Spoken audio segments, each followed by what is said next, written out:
Welcome back to Good Day Alabama, everyone. The time, 7:23 and Money Tuesday. How much have you saved for retirement? One recent survey says the average American only has $1,500 put away in savings. They're $53,000 in debt. Put those numbers together, and it simply doesn't add up, as you well know. Financial planner Stewart Welch joins us this morning to have the talk with us. Good morning. It's good to see you. Thanks so much. The talk. Yeah, those numbers are very disappointing for anybody who pushes for planning for retirement, right? It is. Those are frightening numbers. I don't know what they're thinking, but they need to wake up because Social Security may not even be there.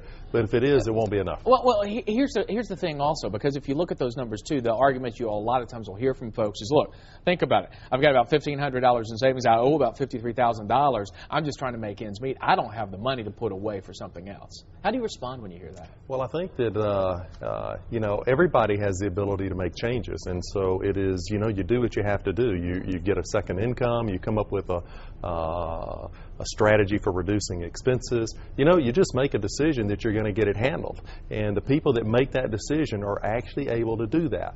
So one of the things I wanted to focus on, though, was the 20s and 30s. So the people in the 20s and 30s, they think retirement is so far off. That why bother about it? Why bother at all? But I can tell you really need to pay attention, because if you're in your 30s and you have not gotten started, you'll need to be saving a minimum of 15% of your gross income. That's a big number. So if you're in your 20s, you can get away with maybe 10%. What do you recommend, though, for folks in their 20s? Because one of the things you advocate is going to make it a habit early. That way you're putting the money in, your stocking away is growing faster. And does that ease up on to a certain extent on what you have to commit to when you get a little bit older? Rick, there's no question. If you'll start early and establish the habit, the most important thing is the consistency of saving and investing. That's the most important factor.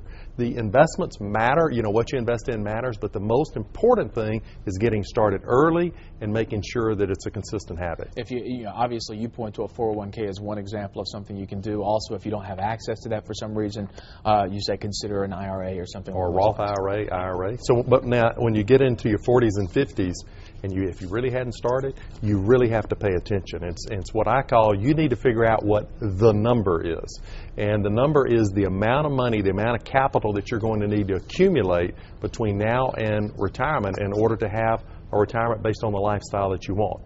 And to calculate the number, they can go to the Resource Center at my website, welchgroup.com. Click on links and then click on Retirement Calculator and get that number. It's good to see you. Thanks so much. Thanks, Rick. Let's go over to Mickey Ferguson now.